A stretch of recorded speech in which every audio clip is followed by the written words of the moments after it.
Hello and welcome to Sri Lanka 99.94 Cricket Every Day. My name is Mark Machado from the Murali End, and I'm joined, as always, by Estelle Devon from the Papare. Sri Lanka 99.94 is your new home for Sri Lanka content. We'll be dropping into your podcast feed on YouTube or the 99.94 app several times every week.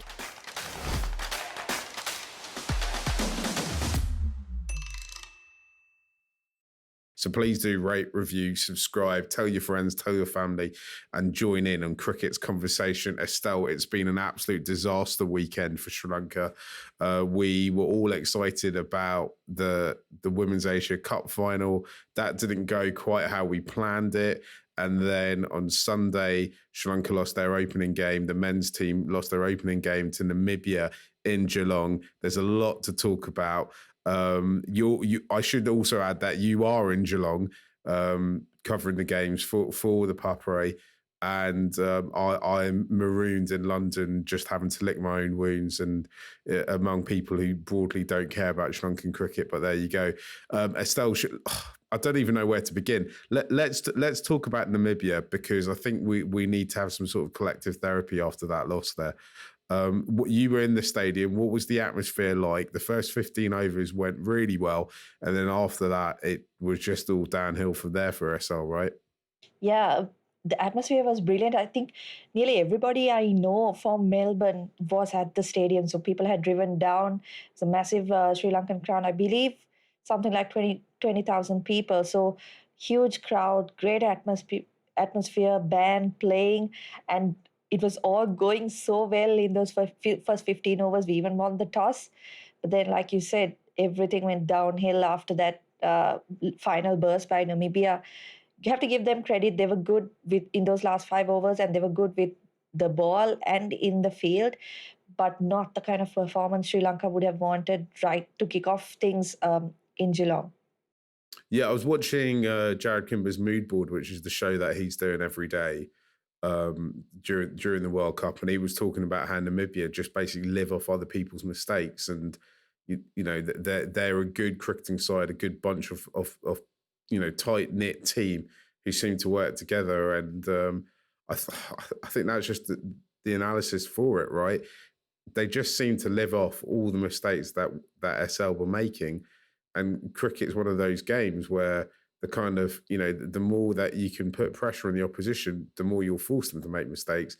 And if you're there and able to capitalize around them, you can somehow get yourself back into a winning position, because 90 for 4 after 15 overs, you're thinking SL should easily be, should be able to rattle them all out for around the 120 mark at best, and easily chase down this score. For them to get into 160 odd, and SL then to lose wickets just too easily and too quickly early on in their innings. Absolute disaster, absolute nightmare.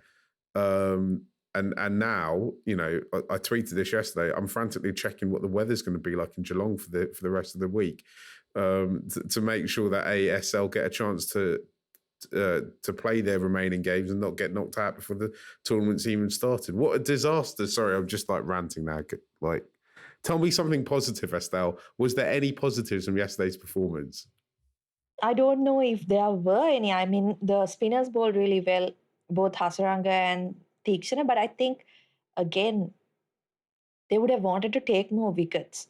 They both finished economical spells, both picked up 1 wicket apiece, but it was just, what's disappointing, I think, is, of course, the only player that most Sri Lankans know from the Namibian side is David Weser, right? And you get him out for a duck, and they still end up scoring 68 of the last 5. So I feel like there was also kind of maybe there wasn't that much of a kind of focus on those latter order batters and where their strengths were.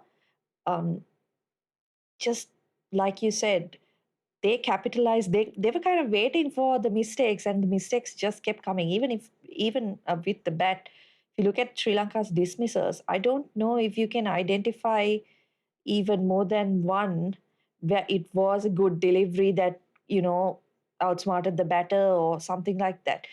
The fielding was fantastic, and again, it was just capitalizing on the mistakes. Sri Lanka looking to hit over the top again and again and again, and they held on to all the catches.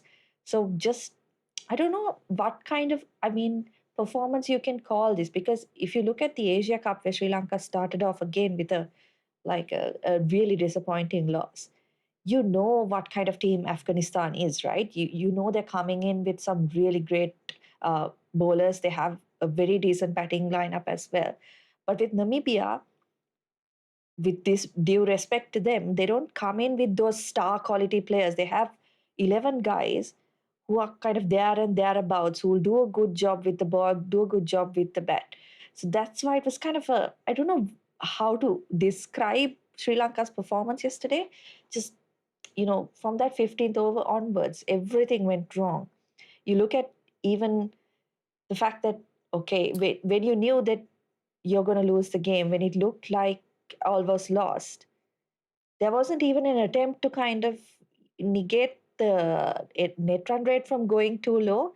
So that's another problem now we have to keep our eyes on. So just, I don't know, they seem flustered. I can't really explain it, because like we spoke about in the previous episode, they looked really good in the nets. They looked like the energy was really up, and all that seemed to disappear when it came to game time.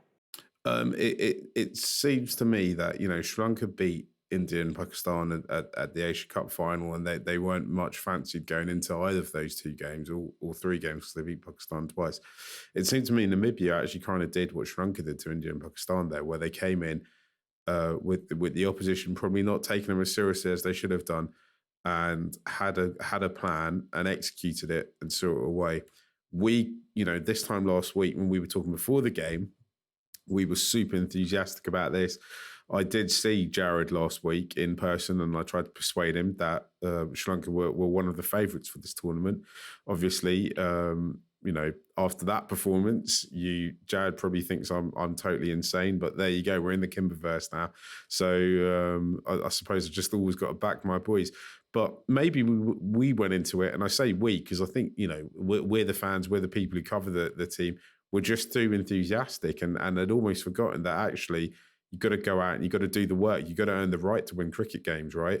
And the reason why people who don't follow Sri Lanka as closely as we do probably didn't have them in their in their top 4 or 5 favourites of this tournament was because we've done it in the very recent past, but this team by and large has still got a lot way to go. The players are still very young. We're still, in terms of cricket, we can play, we can be a bit naive and be a bit innocent. I think we saw that with our batting yesterday. I thought, after Barnaker got out, that to me felt like it was basically all over. Even though maybe it shouldn't have quite felt like that. That there's players who come in after him, or who came in after him yesterday, who were able to get the runs, but it just yeah. I was very it felt like a gut punch yesterday. I'm not going to lie, Estelle. Obviously, I forget about being a journalist or broadcaster and stuff like that. My main thing about this team is that I just love them. I love Sri Lankan cricket, and I love the lads who are in this side and the way that they've rebuilt in the last year or so. And I just felt disappointed for everyone involved. And hopefully, that's the floor now, and it gets better, and we go through the roof in the next few weeks. We'll take a short break, and after that, we'll come back and talk about what team changes might need to be made going into the next couple of fixtures. You're listening to Cricket's Conversation on 99.94. Whatever your team, we have the show for you on podcast, YouTube, or on the 99.94 app. We have India, England, South Africa, West Indies, and now Sri Lanka covered. If you want to find us, the best way is to follow us on social media at 9994DM by downloading the 9994 app or Google 99.94 on podcast. We speak cricket. So Estelle, Sri Lanka aren't out of it just yet. Hopefully that they'll be in it for a little while longer. We've got two more qualifying games that we now are. It's imperative we get a result from. We've got the UAE on Tuesday morning. I have absolutely no idea when somebody might be listening to this podcast, so I'm just going to have to kind of project what's ahead of me. And the Netherlands, a couple of days after that. There was some surprise when Lowry wasn't starting the game yesterday, and they instead went for Pramod Madhushan. And the other point of contention is in terms of the batting, where Sri Lanka still hasn't found the place. And there seems to be a lot of clamoring on social media, or a lot of people on social media pointing out Danushka's lack of runs in his last 4 innings. Do you think that we will see changes going into the game against the UAE? I think there'll definitely be a change in the batting lineup because, as you said, Danushka has got scores of 1-0, 1-0 in the last 4 games. Hasn't really. It's been very binary, hasn't it? Yeah, and it's funny because he hasn't necessarily looked terrible in the games before that. It's just the runs just have not come. But I think Sri Lanka's biggest problem now is the fact that even Asalanka is not in great touch. So I think they will bring him in. I don't know if they might drop Dhananjay De Silva down to number 4 and have Asalanka at 3. But I think there'll be a change there because they have to do something, right? They can't just sit around and wait until something changes, because it seems like at the moment that 3 and 4 spot, those 2 spots are kind of walking wickets. I know nobody else got runs yesterday either, but that's kind of been consistently a problem.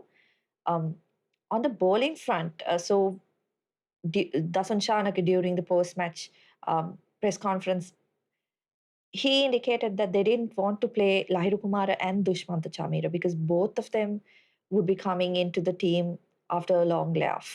Kumara, a longer one than Chamira, of course, but both of them missed the Asia Cup. So they didn't want to risk playing 2 players who didn't have too many games under their belts coming into this. So Pramod Madhuchan, having played the Asia Cup final, having done well, was the preferred choice. I don't know. I mean, his reasoning makes sense. But also then you have to question the fact that they didn't give Kumara any game time during the warm-up they played either. So what was the thinking there? Why was it that Sri Lanka didn't try out anybody in that game, knowing full well that the weather was not good, so they might not get to play the second game either? They played 11 of, I assume that was going to be the starting 11 for the tournament as well. So that to me is strange. Why didn't they try anybody else? Zimbabwe tried 11 bowlers in the same game. So if they were worried about, the form coming into the tournament or whatever, then why wasn't Kumara given a choice? It's just, to me, it's really strange that you would pick a guy because he is quick. There's no other reason to pick him, right? You're picking him because he's quick. And you don't play him against the teams who you would expect to be most vulnerable against bowling of that speed. So that's kind of the strange thing about the whole selection process. I know it does make sense what Shanaka said. You wouldn't want to have 2 guys who haven't been in it. But the whole build up and then why did they pick him becomes a question, because they could have picked someone like Asita Fernando, who's been in the team and who has been playing international cricket, whether T20 or other formats. That was a weird one for me. I don't think I'd like to think they'd play him in the next game because it feels to me. Yeah. It feels to me that Lauru is probably carrying some sort of injury, right? Because going into the game, there was a discussion about whether or not he was going to play, and there was no discussion as in whether or not he gets into the starting 11. There was no discussion about Pramod at all. None of us saw that kind of coming. I'm not taking anything away from him. He's a very young bowler, and I'm sure he's going to be great in the future. But there was kind of a clamour to have Lauru in that side. And the fact he hasn't bowled at all in the warm-up games, and the fact we know he's coming off an injury, I wonder if they took him carrying a slight injury and he's not quite ready yet, but they don't want to say it. I mean, I'm about as far away geographically from this team as is possible. So I'm just totally speculating, and I'm trying to see what the pattern is here, because to me, it just feels so odd that you'd take somebody who was essentially one of the senior bowlers this time last year, and he doesn't get a sniff. He's not even bowling in warm-up games, right? And we know that he was carrying an injury going into the tournament. I don't know, maybe they're, what the situation is and why they don't want to tell us why he's not playing. I mean, what Das and Shanaka told you seems to me that makes sense about why they wouldn't want to play him. But it's the fact that it wasn't even coming up in conversation beforehand makes me think maybe there's something else going on here. I don't know. And regarding the batting, I wonder if there was a clip from Dan Weston going about on Twitter yesterday, he's a cricket analyst, if you don't know who he is, talking about how Sri Lanka's batters just don't have a high enough strike rate. And I suspect that's the reason why Danushka's still in the side. And I wonder if they end up just trying to rejig the top order and pushing Danushka up to open with Kusal and Patton slightly lower down. Drops to 3 and DDS at 4, just to try and up that run rate earlier on, because as you say, that it's just not working. Obviously, that said, I think, as for me, yesterday's game, Sri Lanka would have just been the perfect player to be out in the middle there, just holding that innings together at that key moment, because whenever, when he's at his best, it feels like, he can really take those games that kind of drift, that yesterday just drifted away. That's the kind of game you feel he can really grab by the scruff of the neck when he's batting and slowly get Estelle back into it, right? Yeah, on Gunathilaka, I think you're right. He is absolutely in the plans because of his strike rate. Because Sri Lanka do struggle to find players who can kind of get going right from the start. But I don't think there will be a rejig of the batting lineup simply because Mendes and Nisanka, though, yeah, if you look at the overall picture, the strike rates are low.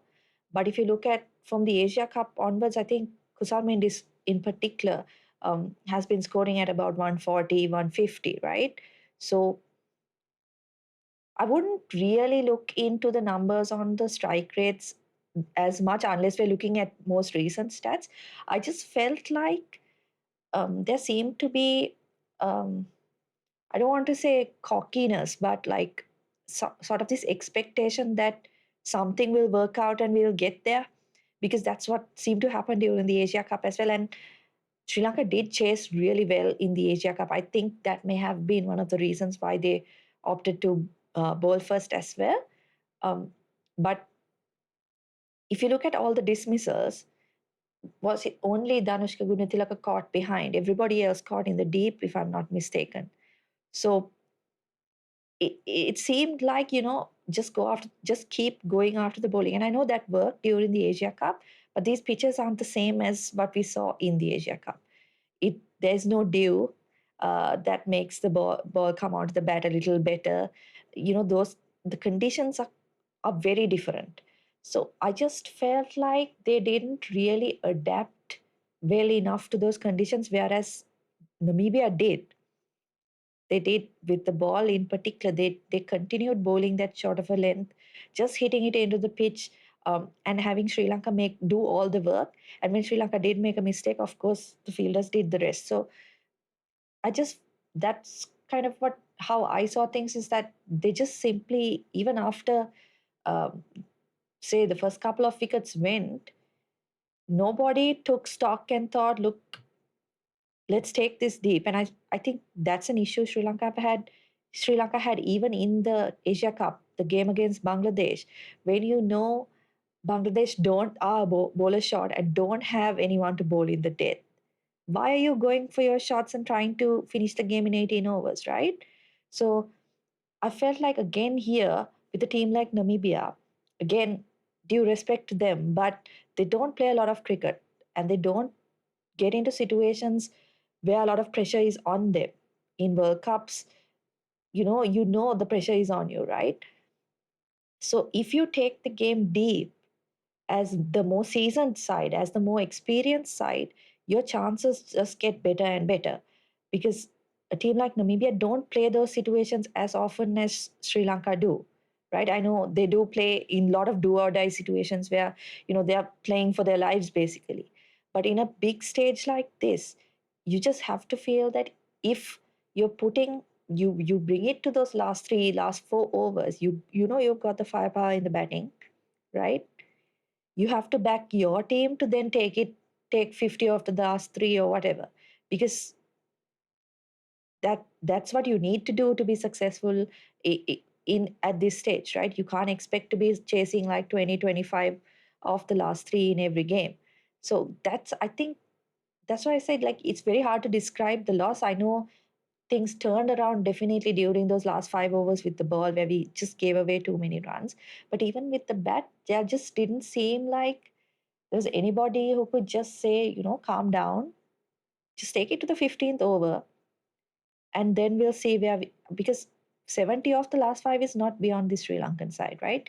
When you've got guys like Hasaranga, Chamika Karunaratne coming at 7 and 8, even Chamira Mahistikshana can hit the long ball. So it just seemed like nobody was kind of thinking straight. Let's take a quick break, and when we come back, I want to talk about Geelong and how you're finding the whole place, and let's look at the weather and see if the weather's going to do us any favours as well. If you love the language of cricket and want more, then head over to the 99.94 app and you can hear all of our podcasts and cricket commentary. We're adding new shows all the time and covering cricket series from all over the world. Be the first to hear all of our announcements by following us on social media at 9994DM. Welcome to Cricket's Conversation. So Estelle, you've been in Australia now for a few days. How are you finding it? Is it everything you thought it was going to be?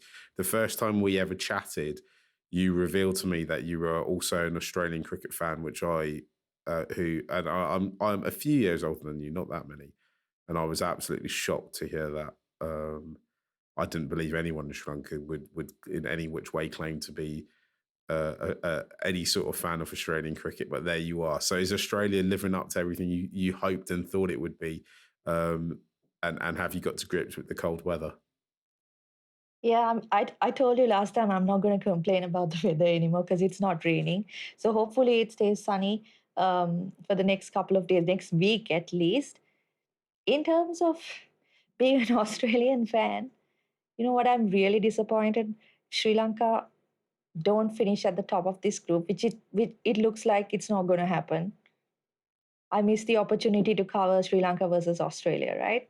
Because the first time I started off at Papare with Sri Lanka versus Australia. Um, that was back in Colombo. So I was really waiting for it. I know it was going to be in Perth, I think. So it was not going to be easy for Sri Lanka. But that's the most disappointing thing. Sri Lanka, but I mean, I'd be happy if we make it through somehow. Maybe I get a chance to go and see the Aussies in the semis or the final. Oh wow. I won't draw any more into your fascination with Australia cricket. It is what it is, I suppose. What was the atmosphere like in the stadium, right? Because I'll be honest, one of the things I really want to do, and I've been to Australia a few times, is watch Sri Lanka in Australia, particularly in Victoria, right? Because I think it's unlikely to happen this time, but watching Sri Lanka in the MCG just seems to be when it does happen. It happened earlier this year, I know. The atmosphere seems amazing. I mean, I think yesterday there was 2 Papare bands in the stadium at one point. Have I made that up? I was quite tired when I watched it. And they, you talked earlier about 20,000 fans being there, mainly Sri Lanka fans. It's like, I know Geelong is about an hour away from Melbourne, but it seems to me like it's almost like a home game, right? Yeah, absolutely. And particularly when you're playing teams like Namibia, where there aren't that many traveling fans, right? So the atmosphere was amazing. I mean, crowds were in well before the start of play. I got there a couple of hours before the toss. So there were still people lining up to buy their tickets and, in their Sri Lankan get-up. So atmosphere was superb. there was, I believe, an after party as well, organized by one of the groups that came along. So I think they enjoyed themselves, even though Sri Lanka didn't get the win. But yeah, fantastic. I hope there will be a few more coming in for the next couple of games as well, particularly tomorrow, which is a night game. Um, that kind of, I think the boys also need that kind of, backing, because like I said, it's cold, and I can imagine how tough it must be, particularly when you're in the field in this weather. Um, so yeah, hopefully there's a big crowd coming in next couple of games as well. I'm really looking forward to it. Look, as I say, hopefully that's the floor, and it's just, Sri Lanka can I say build, can get better from what we had yesterday, and go on and actually achieve something, and continue that path of improvement that we've seen them on for the last 12 months or so. Anyway, thank you for listening to Sri Lanka 99.94, where we speak cricket every day. Please do rate, review, subscribe, wherever you get your podcast from, and tell your friends and family about it as well. You can download the 99.94 app. You can also follow us on Twitter. I'm at Mark Machado, and Estelle is at Estelle_Vasudev one, as in the number one. And never miss out. Join our conversation 24/7 on social media, and follow us 99.94 DM. Cricket every day, your way.